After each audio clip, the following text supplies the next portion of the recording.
దయచేశారు. సజీవమైన లెక్కలో ఉంచి ఈ సమయమందు మరి వాక్య ధ్యానము కొరకు యెషయా గారి ద్వారా ఏ మాటలైతే మనతో మాట్లాడాలని ఆ ప్రభు వారు అనుకున్నారో అందుని బట్టి యెషయా రాసినటువంటి మరి గ్రంథము 58వ అధ్యాయము 3వ వచనాన్ని చదువుకున్నట్లయితే మనమందరం కూడా, మేము ఉపవాసం ఉండగా నీవెందుకు చూడవు, మేము మా ప్రాణములను ఆయాసపరచుకొనగా నీవెందుకు లక్ష్య పెట్టవు అని అందురు. మీ ఉపవాస దినమున మీరు మీ వ్యాపారము చేయుదురు అని మాట్లాడుతున్నారు. అంతకంటే ముందుగా రాత్రికాల సమయంలో ఏబేలు గారి గ్రంథకర్త ఆయన ద్వారా కొన్ని మాటలు నేర్చుకున్నాం. రాత్రికాల సమయంలో ఏ వాక్యం అండి? ఇప్పుడైనాను మీరు ఉపవాసం ఉండి కన్నీరు విడుచుచు దుఃఖించుచు మనస్పూర్వకముగా తిరిగి నా యొద్దకు రండి, లేకపోతే ఉపవాసం ఉండి ప్రార్థన చేయండి అని చెప్పి మరి దైవజనుల ద్వారా కొన్ని మాటలు మనం అందరం కూడా నేర్చుకున్నాం. మరి యెహోవా దేవుడు ఒక మాట సెలవిస్తున్నారు, ప్రభు వారు ఒక మాట సెలవిస్తున్నారు, తిరిగి నా యొద్దకు రండి అని సెలవిస్తున్నారు కదా. మరి రాత్రికాల సమయంలో కూడా అనేకమైన మాటలు, మధురమైన మాటలు ఉపవాసము గురించి ఆ గ్రంథకర్తలు ఎలాగైతే తెలియజేశారో మన యొక్క ప్రార్థనలో కూడా ఉపవాసం ఉండాలని, ఉపవాస ప్రార్థన కలిగి ఉండాలని సెలవిస్తున్నారు. ఈ సమయమందు కూడా యెషయా గారి ద్వారా కొన్ని మాటలు మనం అందరం కూడా నేర్చుకుంటున్నాం. ఆ మాటలు ఏమిటంటే, మేము ఉపవాసం ఉండగా నీవెందుకు చూడవు, మేము మా ప్రాణములను ఆయాసపరచుకొనగా నీవెందుకు లక్ష్య పెట్టవు అని ఒక హెచ్చరిక. హల్లెలూయా. ఈ సమయమందు మన యొక్క ఉపవాస ప్రార్థన అంట, మేము ఉపవాసము చేయించుండగా మీరెందుకు వినరు అని చెప్పి ఒకవేళ మనకు అనుకొని ప్రశ్న ఎవరికి వేస్తున్నాము? దేవునికి వేస్తున్నాము. మరి మన యొక్క ప్రార్థన కూడా అలాగుందా, మన యొక్క ప్రార్థన కూడా దేవాది దేవుని దగ్గర చేరుతుందా అనేది నీకును నాకును మాత్రమే తెలియాలి. అది హల్లెలూయా. ఎందుకంటే ఎక్కడ 2-3 ఆయన నామం స్తుతిస్తారో అక్కడ ప్రభు వారు ఉంటారు కదా. అలాగే ఉపవాస ప్రార్థన కూడా మన వ్యక్తిగత జీవితానికి ఎంతో బలమైనది, లేకపోతే మన కుటుంబానికి ఎంతో మరి బలముగాను దృఢముగాను ఆ ప్రార్థన అడ్డు కంచెవలే ఉంటుందని యెహోవా దేవుడు సెలవిస్తున్నారు. ఇలాగే కూడా నేను ఉపవాసం ఉండగా మీరెందుకు నా ప్రార్థన వినట్లేదయ్యా, నేను ప్రార్థన చేయగా మీరెందుకు నాకు మరి జవాబును దయచేయట్లేదని చెప్పి మనం అందరం కూడా ఈ సమయం ముందు ప్రభు వారిని అడగొచ్చు. కొంతమంది అడుగుతారు, కొంతమంది అడగరు. కానీ అడిగే హక్కు మన దగ్గర ఉంది. కొంతమంది ప్రార్థన ఏదో ఉదయకాల సమయంలో లేచి మరి అయ్యా ఈ ఉదయకాల సమయంలో నన్ను లేపినందుకు వందనములు స్తోత్రం అని చెప్పి మరి అలాగా వారి యొక్క దినచర్యను మొదలు పెడుతూ ఉంటారు. కొంతమంది అయితే మరి ఉదయకాల సమయంలో లేచిన దగ్గర నుండి కూడా ప్రభు వారితో మరి లీనమైపోయి వారి తొలి అడుగు కూడా ఎలా అడుగు వేస్తారంటే విశ్వాసంగా అడుగు వేస్తారు, మరి బలముగా అడుగు వేస్తారు. మన ప్రార్థన కూడా ఎలా ఉండాలని యెహోవా దేవుడు సెలవిస్తున్నారంటే యెషయా గారి ద్వారా ఇక్కడ మేము ఉపవాసం ఉండగా నీవెందుకు చూడవు అని మరి ఇక్కడ యెషయా గారి ద్వారా మనకి హెచ్చరిస్తున్నారంట. మరి ఈ సమయమందు కూడా నీవును నేను అనుకోవచ్చు, అయ్యా మాకు అన్ని కలిగినా కూడాను ఒకవేళ నా ప్రార్థన దగ్గరకు చేరుతుందా లేదా అని చెప్పి మీరు కూడా అనుకోవాలి, నేను కూడా అనుకోవాలి. కానీ ఇక్కడ మరి యెహోవా దేవుడు ఒక మాట మాట్లాడుతున్నారు, అయ్యా నేను నిజంగా ప్రార్థన చేస్తున్నాను కదయ్యా, నా ప్రార్థన నీ దగ్గర చేరుతుంది చెప్పి మనం ఒకవేళ మరి చేరిందిలే అని అనుకోవడం కన్నా ప్రభు వారి దగ్గర నుండి మనం ప్రార్థన చేసినప్పుడు, ఉపవాస ప్రార్థన చేసినప్పుడు, విశ్వాసంగా ప్రార్థన చేసినప్పుడు, దుఃఖించే ప్రార్థన చేసినప్పుడు, కన్నీరు విడిచి ప్రార్థన చేసినప్పుడు అంట ఎప్పుడైతే దేవుని దగ్గర నుండి జవాబు అనేది మన దగ్గరకు వస్తుందోనంట దేవాది దేవుడు మన ప్రార్థన విన్నారు అని నీకు నాకు తెలుస్తుంది. హల్లెలూయా. ఆ జవాబు ఏమిటో తెలుసా? ఆ జవాబు ఏమిటంటే మన కుటుంబాల్లో మన యొక్క ప్రార్థన అంట, ఆ ప్రార్థన మన కుటుంబాలకి ఒక కంచెలాగా వేస్తుంది అని సలోమి గారు ఒక సాక్ష్యం చెప్పారు కదా. నా యొక్క గృహం దగ్గర తొలి ద్వారము దగ్గర నుండే మా యొక్క బీరువా వరకు కూడా అవన్నీ కూడా తాళాలు బద్దలు కొట్టినప్పుడు కూడాను ఆ ప్రార్థనని కంచె ఎలా వేసింది? ఏది కూడా పోగొట్టకుండా వారి గృహంలో ఉన్న ప్రతి విలువైన వస్తువు హల్లెలూయా. తీసుకెళ్ళిపోవాలంటే తీసుకెళ్ళిపోవచ్చు, కానీ వారు అనుకోవచ్చు గొప్ప దేవుడు నీకు ఏది అవసరమో ఒకవేళ ఉపవాస ప్రార్థన కంచెవలే కాపాడుతుంది. అటు ప్రార్థన నీవు చేయాలన్నా నేను చేయాలన్నా కూడా విశ్వాసంగా మనం ప్రార్థన చేయాలి. ఇదేంటి రాత్రికాల సమయంలో కూడా ఉపవాసం గురించి ప్రార్థన చేశారు కదా, ఉపవాసం గురించి చెప్పారు కదా, కన్నీరు విడిచే విధానాన్ని గురించి చెప్పారు కదా, మరి అలాగే దుఃఖించే విధానాన్ని గురించి చెప్పారు కదా. ఈ సమయంలో కూడా ఈ మాట మన దగ్గరకు వచ్చిందంటే మనలో ఉన్న ప్రార్థన, మన కుటుంబంలో ఉన్న ప్రార్థన కొంచెం తక్కువ అవుతుందని ఈ యొక్క దేవాతి దేవుడు హెచ్చరిస్తున్నారు. హల్లెలూయా. నువ్వు బాప్టిజం తీసుకున్నప్పుడు నువ్వు ఎంత విశ్వాసంగా ఉన్నావో, నువ్వు తొలి రోజుల్లో నువ్వు ఎంత బలంగా ఉన్నావో, బలమైన ప్రార్థన చేసావు కదా, విశ్వాసంగా ప్రార్థన చేసావు కదా, మోకాళ్ళ ప్రార్థన చేసావు కదా, రహస్యమందున్న చూచున్నా నీ దేవునికి మాత్రమే నువ్వు ప్రార్థన చేసినప్పుడు అట్టి విశ్వాసం ఏమైపోయింది అని అడగాలి.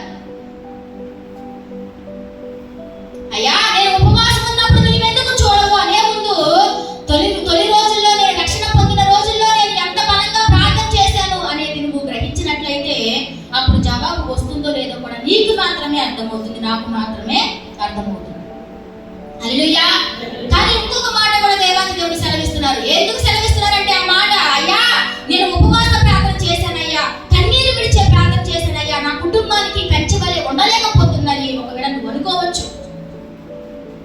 మనలో కొంచెం ఏదో ఒక మరి ప్రార్థన కొంచెం తక్కువై ఉంటుంది. ఆ ప్రార్థన కొంచెం తక్కువయ్యి ఉన్నప్పుడు యెహోవా దేవుడు ఒక మాట సెలవిస్తున్నారు, అప్పుడే బలముగా ప్రార్థన చేయాలి. ప్రార్థన చేసినప్పుడు అయ్యా మీరు వినండి, అయ్యా నేను ప్రార్థన చేశాను కదయ్యా, విశ్వాసంగా ప్రార్థన చేశాను కదయ్యా, బలంగా ప్రార్థన చేశాను కదా, కన్నీరు విడిచి ప్రార్థన చేశాను కదయ్యా, ఒక్కసారి నన్ను కరుణించండి అయ్యా అని మనము వేడుకున్నట్లయితే యెహోవా దేవుడు మన ప్రార్థన ఆలకిస్తారా లేదా? ఆలకిస్తారండి. కొంచెం ఆలస్యంలో నిదానంలో కూడా ఆశీర్వాదములు దేవాది దేవుడు దయచేస్తారు. ప్రభు వారు ఒక మాట సెలవిస్తున్నారు, అనేకమైన ఇబ్బందులు కలిగి ఉండవచ్చు, ఉపవాస ప్రార్థన ఒక కంచెవలే వేస్తుంది. ఈ సమయం అందు నేను ఒక మాట చెప్పాలని అనుకుంటున్నాను. చూచుటకు మనమందరం కూడా నేను ఎలా ఉన్నాను, కానీ నిన్నే నాకు తెలిసింది స్కానింగ్కి వెళ్ళినప్పుడు నేను హాస్పిటల్కి వెళ్ళాను అమలుతోటి. గర్భసంచిలో గడ్డ ఉందంట, వేరే చోట గడ్డ ఉందంట, కిడ్నీలో కూడా గడ్డ, కిడ్నీలో కూడా పొడగ ఉంది.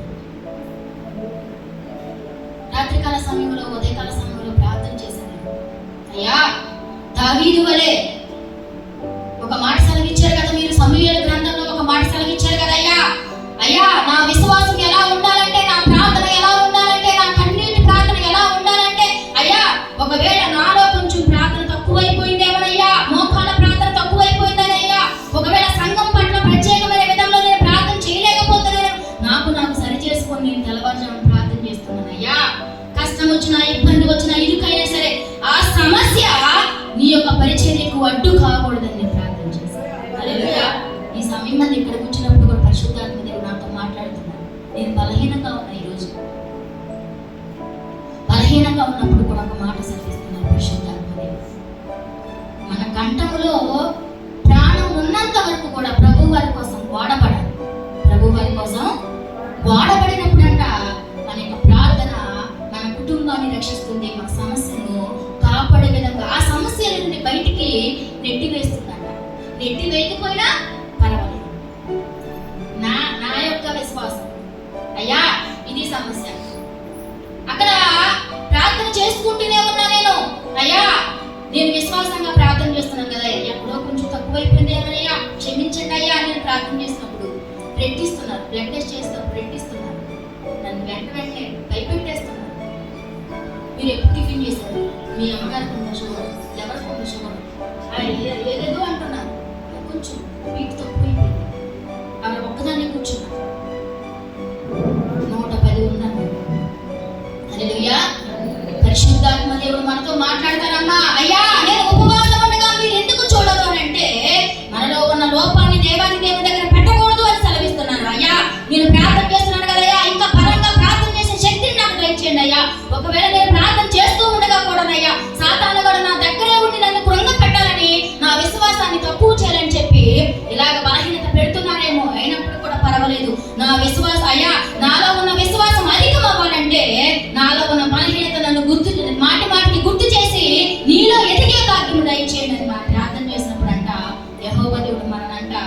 కంచె వలె, యెహోవా దేవుని యొక్క ప్రార్థన కంచె వలె ప్రార్థన చేస్తున్నాం. పరిశుద్ధమైన కంచె వలె, మన కుటుంబానికి కంచె వలె ఆయన హస్తములు దాచేవారు అని, ఆయన హస్తముల చేత మనలందరూ కూడా మరి కప్పుతారు. హల్లెలూయా. నువ్వు విశ్వాసంగా ప్రార్థన చేస్తున్నావా? నేను విశ్వాసంగా ప్రార్థన చేస్తున్నానో లేదో ఆ దేవాది దేవునికి మాత్రమే తెలుసు.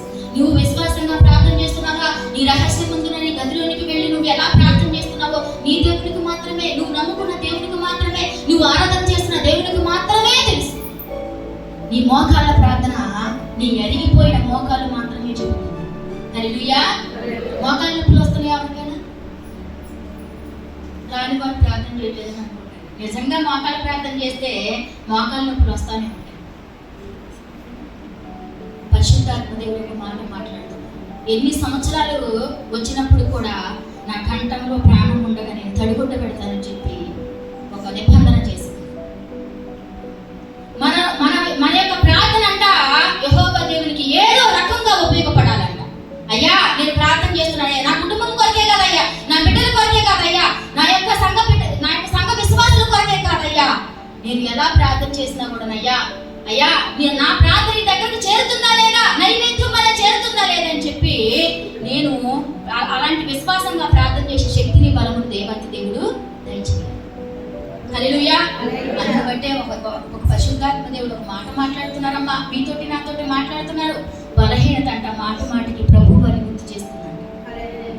బలహీనత మాటి మాటికి ప్రభు వారిని గుర్తు చేస్తుంది.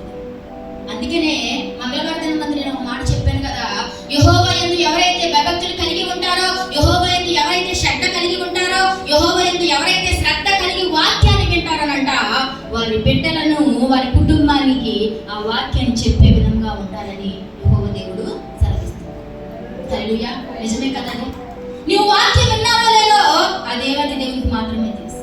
నువ్వు దేవుని మాటలు విన్నావో లేదో, అయ్యా నేను ఉపవాస ప్రార్థన చేశానయ్యా, ఎందుకయ్యా మీ ముఖమును తిప్పుకుంటున్నారు అని యెహోవా దేవుని అడిగే ముందు అయ్యా నాలో ఉన్న లోపాన్ని ఒకసారి గుర్తు చేయండి అయ్యా అంటాం మేలు, అనడము మేలు. ఒక మాట సెలవిచ్చారు కదా రాత్రికాల సమయంలో, అయ్యా హేయ క్రియలు, ఒకవేళ నా యొక్క హేయ క్రియలు, మనలో ఉన్న హేయ క్రియలంట దేవాది దేవుడికి అవమానకరంగా మనమందరం కూడా చేస్తూ ఉంటామని సెలవిస్తున్నారు. ఆ హేయ క్రియలు ఏమని చెప్పారు? ఆయన ఒక ఎగ్జాంపుల్ చెప్పారు, ఏదో రీల్స్ అని చెప్పారు, అలాంటి కూడిన ఆటపాటలు అని చెప్పారు. ఎప్పుడైతే మనమందరం కూడా మనలో ఉన్న మంచి క్రియల చేత ప్రభువాన్ని స్తుతించే విధముగా, ఘనపరిచే విధముగా, తెలుగులో ఒక మాట సెలవిచ్చారు కదా, నేను ఎంత మందిలో ఉన్నా కూడా ఈ నామమును ఘనపరిచే విధముగా మీరు చేసుకుంటున్నారు కనుక అందును బట్టి వందనములు స్తోత్రములు అని సాక్ష్యం చెప్పారు.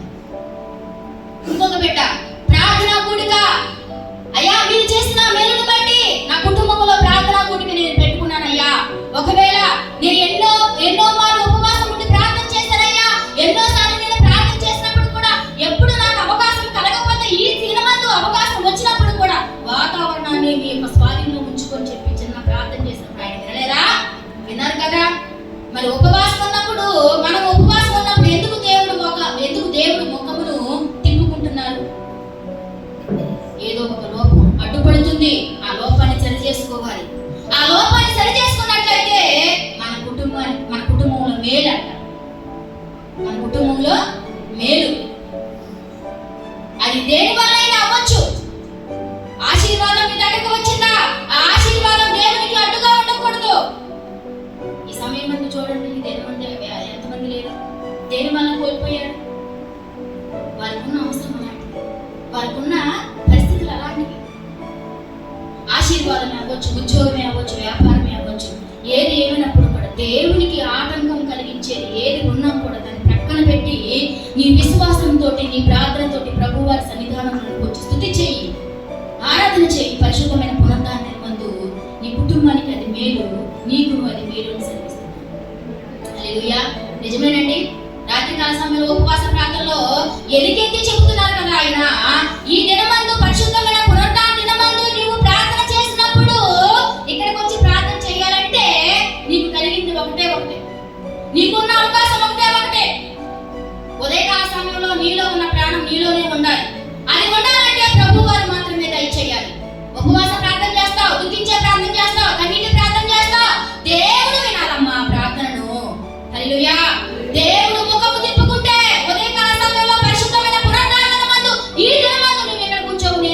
కూర్చోను. హల్లెలూయా. నిజమే కదా. నా హేయమైన క్రియల చేత నిన్ను బాధ పెడుతున్నానేమోనయ్యా, నన్ను క్షమించండి అయ్యా. నా యొక్క చెడ్డ క్రియల చేత నేను అవమానపరుస్తున్నానేమోనయ్యా, నా యొక్క బద్ధకము చేత సోమరితనం వల్ల అయ్యా అవమానపరుస్తున్నానేమో, నీ ఆరాధనను అవమానపరుస్తున్నానేమోనయ్యా, రాలేకపోతున్నానేమోనని చెప్పి మనమందరం కూడా అడగాలి. అప్పుడు అడిగినట్లయితే, అయ్యా నాలో ఉన్న ఇవన్నీ కూడా ఉన్నాయ్యా, కానీ నేను నిన్ను ఈ మాట అనడానికి సరిపోనయ్యా, ఈ మాట అనడానికి సరిపోనయ్యా, అందుకనే ముఖం తిప్పుకుంటున్నాడు దేవాతి దేవుడు. అంతేకాదండి, ఇంకొక మాట కూడా దేవాతి దేవుడు సెలవిస్తున్నారు. ఏ మాట అంటే, ఆయన పరిశుద్ధమైన బైబిల్ గ్రంథం నుండి, అదే గ్రంథంలో నుండి మరి 59 మొదటి వచనంలో చివరి భాగంలో యెహోవా దేవుడు ఒక మాట సెలవిస్తున్నారు. చూడండి, మీ దోషములు మీకును మీ దేవునికి అడ్డముగా వచ్చేను అని సెలవిస్తున్నారు.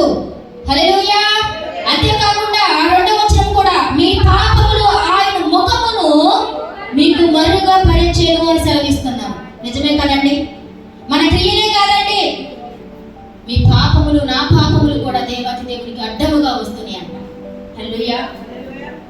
ఒకసారి గ్రహించండి. అమ్మా, ఆశీర్వాదం నీ దగ్గరకు వచ్చింది కదా, మేలు నీ దగ్గరకు వచ్చింది కదా, నీ కుటుంబం సజీవమైన లెక్కలో ఉన్నారు కదా, మరి ఎందుకని నీవు దేవాతి దేవుని అశ్రద్ధ చేస్తున్నావు? మరి ఎందుకని దేవాతి దేవుని పట్ల నువ్వు అలాగా అశ్రద్ధ చూపించి ప్రార్థన చేసినట్లుగా ఈజీగా తీసుకుంటున్నాను? కానీ ఆయన పరిశుద్ధాత్మ దేవుడు ఒక్కసారి చేయి వదిలి వేస్తానంట, ఒక్కసారి నేను విడిచి వేస్తానంట, ఏమైపోతామో తెలియదంట. అది గ్రహించండి. అయ్యా నా పాపముల చేత, నా దోషముల చేత అయ్యా మిమ్మల్ని నేను వెక్కిరిస్తున్నానేమోనయ్యా అని మనం ఎప్పటికప్పుడు హెచ్చరిస్తూ ఉండాలి. హెచ్చరించి కూడా ప్రార్థన చేయాలి. అందును బట్టి ఒక పోస్ట్ పెట్టారు. స్త్రీ అంట మంచి బోధ కలిగి ఉండాలి, మంచి మాటలు కలిగి ఉండాలి, మంచి పదములు కలిగి ఉండాలంట, పదజనమైన ఉచ్చారణ అనేది చేసి ఉండాలంట.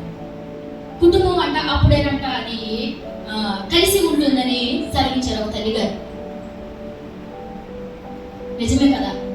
మన ప్రార్థన మన కుటుంబానికి కంచి వలె వేస్తుంది. మరి అలాంటప్పుడు మన పని కూడా దానికి అడ్డు రాకూడదు కదా. హల్లెలూయా.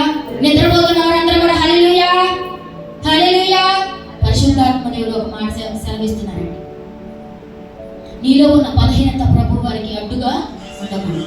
నువ్వు ఎప్పుడు కూడా అనుక్షణ ప్రతిక్షణ ఉపవాసం ఉండి ప్రార్థన చేసినప్పుడు, దుఃఖించే ప్రార్థన చేసినప్పుడు, కన్నీళ్లు విడిచే ప్రార్థన చేసినప్పుడు, మోకాళ్ళ ప్రార్థన చేసినప్పుడు అంట ఖచ్చితంగా ప్రార్థన చేయాలి. మనస్పూర్వకంగా ప్రార్థన చేయమని సెలవించారు. ఒకే ఒక మాటలో దేవాతి దేవుడు నీకును నాకు సెలవిస్తున్నారమ్మా. రెండవ మాట లేకుండా అక్కడ ఏమని గారు ఆ గండకట్ట ద్వారా హెచ్చరికమైన మాట ఏంటో తెలుసా? అది మనస్పూర్వకముగా ఎవరైతే ఆరాధన చేస్తూ ఉంటారో వారితో దేవాతి దేవుడు ఉంటారని సెలవిస్తున్నారు. ఆతృత, మెలకువ, ప్రార్థన అనగానే మెలకువ. అయ్యా నేను ప్రార్థన చేస్తున్నాను కదయ్యా, విశ్వాసంగా ప్రార్థన చేస్తున్నాను కదయ్యా, ఒక్కసారి మీ ముఖము తిప్పుకోకుండా అయ్యా నా వైపు చూడండి అయ్యా, నా కుటుంబం వైపు చూడండి అయ్యా, నా బిడ్డల వైపు చూడండి అయ్యా, నా వ్యాపారం వైపు చూడండి అయ్యా, నేను ఏదైతే తలపెట్టానో దాని వైపు మీరు చూడండి అయ్యా సెలవు విధముగా ప్రార్థన చేయాలి. మనమందరం కూడా అట్టి ప్రార్థన చేసినప్పుడు అంట దేవాతి దేవుడు మన ప్రార్థన ఆలకించి మన కుటుంబాలకి మనం ఏ పని చేసినా కూడా అయ్యా నేను ప్రార్థన చేస్తున్నాను కదయ్యా, ఉపవాస ప్రార్థన చేస్తున్నాను కదయ్యా, నాలో ఉన్న పాపాన్ని తీసివేయండి అయ్యా, ఒకవేళ నేను అనుక్షణం ప్రతిక్షణ నా క్రియల వల్ల మిమ్మల్ని నేను హింసిస్తున్నానేమో, దూషిస్తున్నాను అయ్యా అని మనం అంట అనుక్షణం ప్రతిక్షణం ప్రార్థన చేసే విధంగా ఉన్నట్లయితేనంట మన ప్రార్థన మన కుటుంబానికి కంచె, మన కుటుంబానికి మేలు, మన కుటుంబానికి ఆశీర్వాదకరంగా దేవాతి దేవుడు మార్చిపోతున్నాడు. అందుని బట్టి ఆ దేవాతి దేవునికి వందనములు స్తోత్రములు. ఆ మంచి వారికి ఆ పరిశుద్ధాత్మ దేవునికి ఎన్ని స్తోత్రములు చెల్లించుకున్నా కూడా తగినట్టు వారు మేలు చేసినప్పుడు అంట మనం దాన్ని మర్చిపోకూడదు. దేన్ని? ప్రార్థన మర్చిపోకూడదు, దేవుని యొక్క సన్నిధానాన్ని మర్చిపోకూడదు.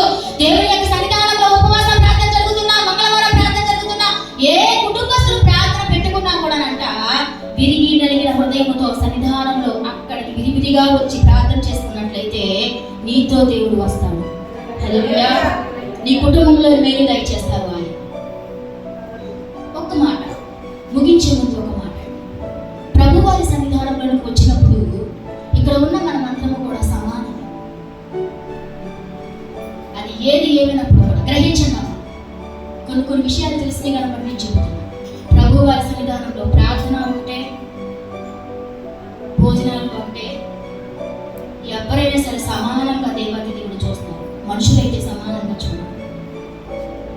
ఏ బిడ్డ ప్రార్థన పెట్టుకున్నా కూడా ప్రభు వారి సన్నిధానం దగ్గరికి రావాలి. ఎక్కడ ప్రార్థన జరిగిందో అక్కడ దేవాది దేవుడి యొక్క సన్నిధానం అని నువ్వు ఎంచుకోవాలి.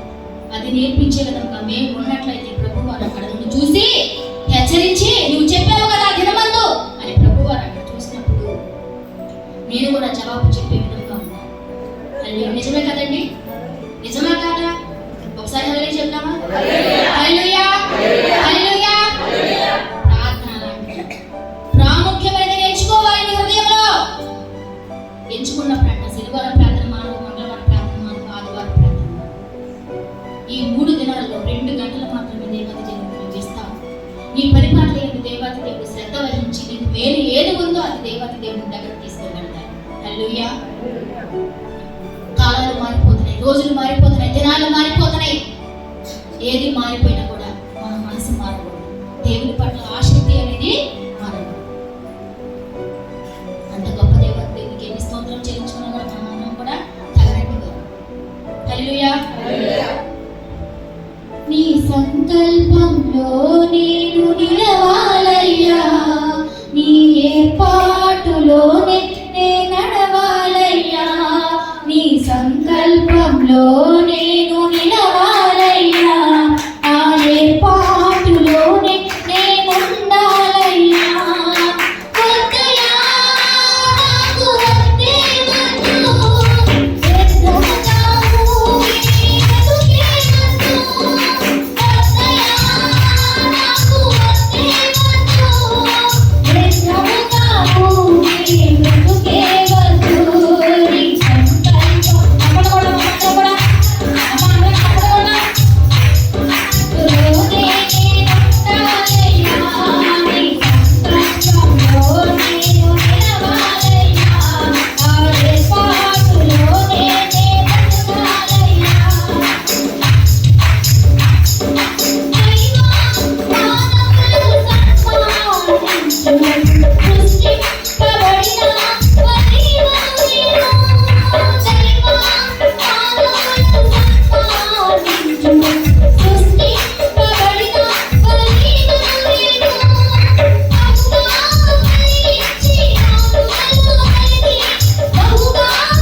వ్యర్థముగా ఊగే బ్రతుకువద్దని చెప్తున్నాను దేవాది దేవుడు. అయ్యా, దైవం మానవుల చేత నేను ఏర్పాటు చేసుకున్నాను, మీరు ఏర్పాటు చేసుకున్నారు కదయ్యా. సృష్టింపబడిన వలీవను నేనయ్యా, వాడిపోనయ్యా, నీలో నేను వాడిపోనయ్యా, కృంగిపోనయ్యా, నలిగిపోనయ్యా, మాసిపోనయ్యా, ఎప్పుడు ఫలించే విధముగా ఉంటానయ్యా.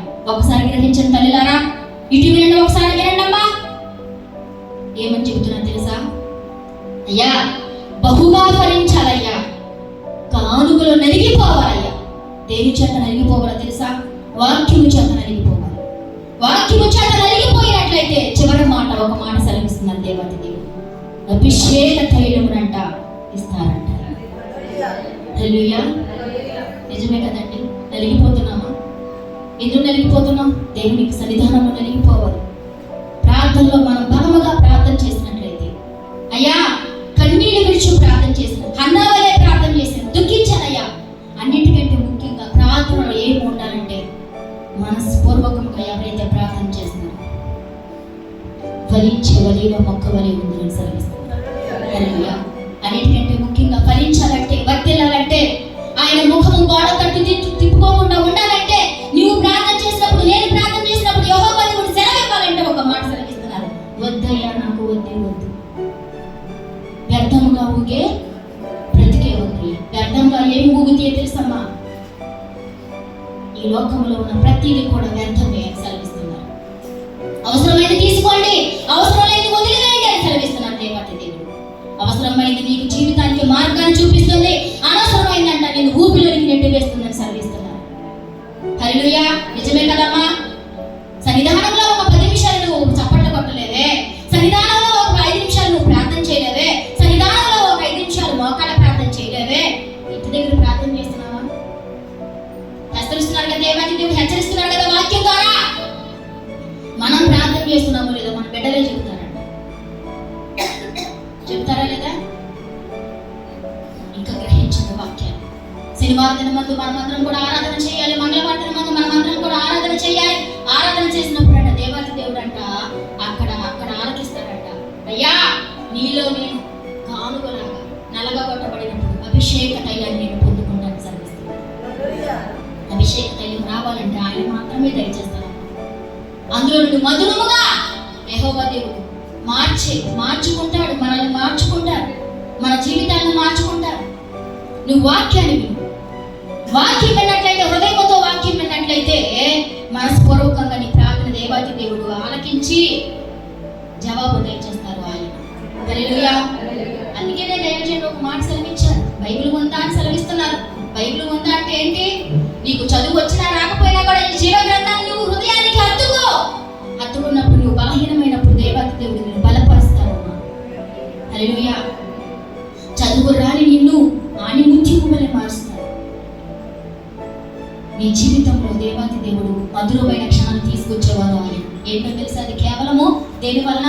అయ్యా నా పాపములు నీకును నాకును ఒకవేళ అడ్డుగా ఉంటే వాటిని తీసివేసి, అడ్డుగోడగా ఉన్నవాడిని తీసివేసి నాకు జవాబును దయచేయండి అయ్యా. జవాబును దయచేసినట్లయితే దేవాతి దేవుడు శీఘ్రముగా ఆశీర్వాదం మన దగ్గరికి తీసుకొని వస్తారు. హల్లెలూయా. చిన్న మాట దేవాతి దేవుడు దీవించుగాక. ఆమేన్, ఆమేన్, ఆమేన్. హల్లెలూయా. మాటలు దేవుడు మనకి తెలియజేసినందుకు దేవునికే మహిమా ప్రభావములు కలుగుగాక. ఆమేన్. ఇందుకు మనం ఏం చేయాలి? దేవుని సన్నిధిలో ఏదైనా చేయాలంటే మనం ఏం చేయాలి? ప్రార్థన చేయాలి. దేవుని సన్నిధిలో ఉపవాసం ఉండాలంటూ ప్రార్థన చేయాలంటే ఏం చేయాలి? రాత్రి ఎంతమంది వచ్చారు? ఎంతమంది రాలేదు? ఎందుకు రాలేకపోతున్నారు? తలలు పైకెత్తండి, పర్లేదు, ఏం పర్వాలేదు, తలలు పైకెత్తండి. ఎందుకు రాలేకపోతున్నారు? నడలేకపోతున్నారా? మరి బయట పంపిస్తారు. మరి తీసుకొచ్చేటప్పుడు లేదా? మరి నేనే వస్తాను. తీసుకొస్తారండి. ఆదివారానికి సిద్ధపాటు ప్రార్థనే శనివారం. అర్థమవుతుందా? సిద్ధపాటు లేకుండా ఆదివారం మనం కూర్చోరు. కాబట్టి ఆదివారాన్ని సిద్ధపాటు తండ్రి అని దేవుడికి ప్రార్థన. ఒక మాట ఇట్లా యోహాను సువార్త మాట తీరిన మాట 6వ అధ్యాయం 33వ వచనం చదవండి ఒకసారి. యోహాను సువార్త 6వ అధ్యాయం 33వ వచనం. పరలోకము నుండి దిగి వచ్చి లోకమునకు జీవమునిచ్చినది దేవుడు అనుగ్రహించు ఆహారమై ఉన్నదని నీతో నేను నిశ్చయముగా చెప్పుచున్నాను. అర్థమైంది మీకు ఈ మాట? చాలా జాగ్రత్తగా ఒకసారి చదవమ్మా గట్టిగా. పరలోకము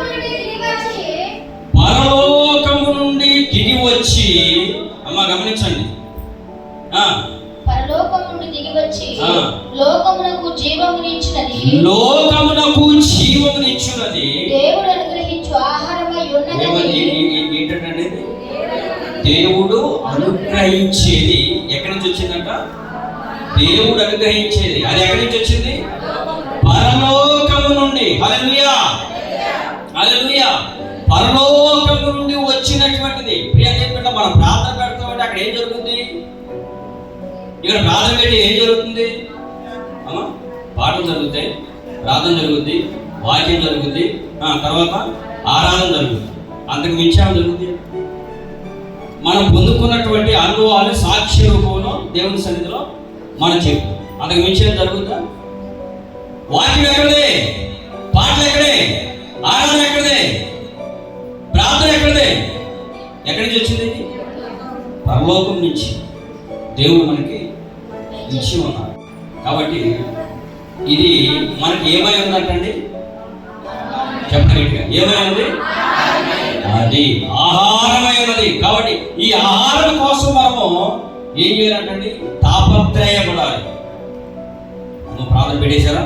అయిపోతుందా? టైం అయిపోతుందా? ఆతృత, ఆతృత, దేవుని కోసం ఆతృత, మందిరానికి రావాలని ఆతృత, ప్రార్థనకి రావాలని ఆతృత, ఆయన ఆరాధించాలని ఆతృత, దేవుని మందిరంలో ఉండాలని ఆతృత. మనకి మన పనుల మీద ఉన్నటువంటి ఆతృత దేవుని మీద ఉంది. అర్థమవుతుందా?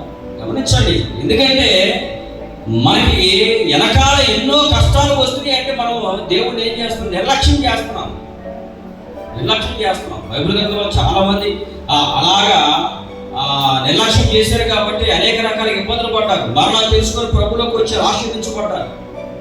అర్థమవుతుందా? ఫస్ట్ ఆఫ్ ఆల్ మొట్టమొదటిగా దేవుని నీవు అక్కడ వెడత నేర్చుకో. దేవుని కోసము ప్రయాసపడత నేర్చుకో. దేవుని కోసం నిలబడత నేర్చుకో. దేవుని కోసం పరిగెడత నేర్చుకో. దేవుని కోసం ఆత్మత కలిగి ఉండటం నేర్చుకో. నిన్న చదువుకోవడానికి వాక్య పాఠంలో దుప్పి నీటి వారి కొరకు ఆశపడినట్లు ప్రభా నీ కొరకు నా ప్రాణము ఆశపడుతున్నది, నీ కొరకు నా ప్రాణము తృష్ణగోని ఉన్నది. ఏముందట? మన ప్రాణము దేవుని కొరకు ఏం కలిగి ఉండాలి? ఏం కలిగి ఉండాలి? దాహం కలిగి ఉండాలి. ఏం కలిగి ఉండాలి? తృష్ణ కలిగి ఉండాలి. ప్రియా దేవుని పెట్టినారా? మనకి దాహం లేదు, తృష్ణ అంతకంటే చాలాసార్లు చెప్పానమ్మా. 10:30 కల్లా కనీసం రండమ్మా. 11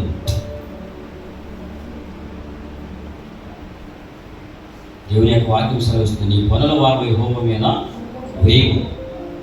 నీ ఆహారం దేవుడే చూసుకుంటాడు. దేవుడి మీదే వేసి పెదరకడ ఆదివారం వచ్చేసింది. పెదరకడ తొందరగా పనులు ముగించేసుకో. అర్థమవుతుందా? ఎవరు వంట కార్యక్రమం చేసేసుకో, అక్కడ పెట్టేసి చక్క పెట్టేసుకో. చక్క స్నానం చేసి బైబిల్ పట్టుకుని దేవుని మందిరానికి వచ్చి మోకరించి ప్రార్థన చేయాలి. అది ఎంత ఆశీర్వాదం తెలుసా? అదంతా దేవుడే తెలుసా? హాయిగా తెలుస్తాం. ఎందుకంటే ఆదివారం కాబట్టి, సెలవు కాబట్టి మనము హాయిగా పడుకోవచ్చు అనుకుంటాం. అర్థం నువ్వు ఎప్పుడైతే దేవుని కొరకు తృష్ణ కలిగి ఉంటావో, ఆతృత కలిగి ఉంటావో, మీ దేవుని బిడ్డ నీ జీవితంలో ఏ లోటు రాకుండా దేవుడు చూస్తాడు. ఏ లోటు దేవుడు రాదు, నిన్ను ఆశీర్వదిస్తాడు. అనే విషయం దేవుని స్తోత్రం. కనుక ఎన్ని వచ్చినా, ఎన్ని అడ్డంకులు వచ్చినప్పటికీ వాటన్నిటిని కూడా పక్కకి తోసివేయాలి. ఎర్ర సముద్రము నీ ఆజ్ఞ మేరకు రహదారిగా మారగా, ఎర్ర సముద్రము ప్రభువా నాకు ఎక్కడొచ్చింది? నేను ప్రార్థనకి వెళ్ళాలనుకుంటున్నానయ్యా, నీ మందిరానికి వెళ్ళాలనుకుంటున్నాను. ఏంటి అడ్డు? ఎవరో వస్తారు, ఏదో వస్తాయి, ఏదో ఉంటుంది, ఏదో చేస్తాయి, అడిపడిపోతాయి. ప్రియా దేవుని బిడ్డ, అప్పుడు ఆ సమయంలో మనం నిశ్చయంగా దేవునికి మనం అప్పచెప్పేస్తే ప్రభునందు ప్రియా దేవుని బిడ్డలారా ప్రార్థన చేసుకుంటే ఆ అడ్డులో దేవుడే ఏం చేస్తాడు? తొలగిస్తాడు. తొలగించేసి నీ మార్గం అయినటువంటి సరళం చేస్తాడు. హల్లెలూయా, హల్లెలూయా. దాటిరే ఈ జనములో బహుక్షేమముగా, దాటిరే బహుక్షేమముగా ఆ జనములలోని చేతు సైన్యము మునిగి పోయెనే.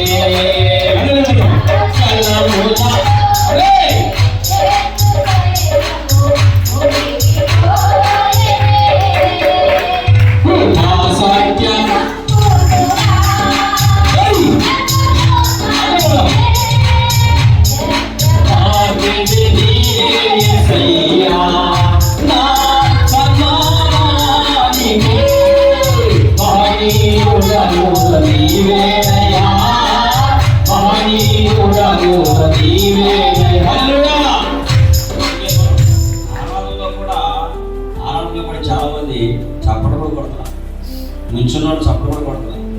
అర్థమవుతుందా? ప్రియ దేవుడి బిడ్డలారా, ఒకవేళ బలహీనం ఉన్నాం అనుకోండి, చప్పట్లు కొడితే బలం వచ్చాడు. అర్థమవుతుందా? షుగర్ ఉందనుకోండి తగ్గిపోద్ది, బీపీ ఉందనుకోండి తగ్గిపోద్ది. చప్పట్లు కొడుతున్నారు. దేవుడు కూడా ఆరాధించేటప్పుడు ప్రియ దేవుడు ఏమి లేకుండా ఇలాగా మీరు పాడుకుంటూ మాకు హ్యాపీ లేదు. ఆయనకేం చవట పట్టారు, వాడిపోతే ఆయనకేం చవట పట్టారు. మీరేమో చక్కగా ఫ్యామిలీ కింద హాయిగా కూర్చున్నారు, మీకు ఏ చవట పడతారు. దేవుని స్తోత్రం కలుగునుగా. తనలో వచ్చి ప్రార్థన చేసుకోండి. ఈ మధ్యాహ్నకాల సమయంలో దేవుడు నీకు ఇచ్చేటువంటి దళితులు దాన్ని పెంపొందింపు చేసి, నీకు ఇచ్చేటువంటి ఆశీర్వాదం పెంపొందింపు చేసి 30 60 100 దేవుడు దానిని ఫలింపు చేసి ఆశీర్వదించులాగా ప్రార్థన చేయండి.